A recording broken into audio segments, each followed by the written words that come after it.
Images of research.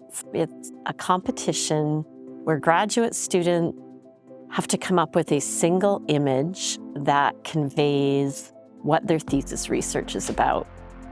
The idea is to somehow capture the essence or an aspect of their research and put it out for people to see in a different way than we typically do.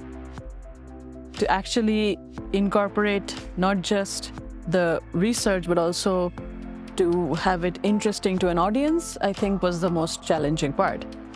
I feel like I learned a lot by participating in Images of Research. I learned how to communicate research findings to a general audience. You need to have a means to be able to tell your family, tell your friends, tell the community you live in, what you do and why it's important.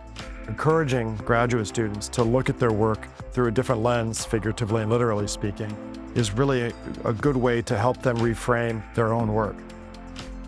I learned about how to make someone look at it and think, I want to read more about this. It spurs all kinds of, questions and curiosity, like what is the research about? It benefited my research by kind of forcing me to think about, okay, what are we really doing here? What are we trying to convey to other people? That is just a professional development skill, a career skill, a communication skill that students are going to benefit from forever.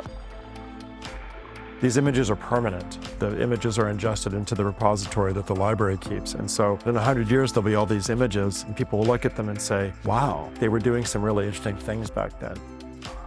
It's one picture, but it says so many different things.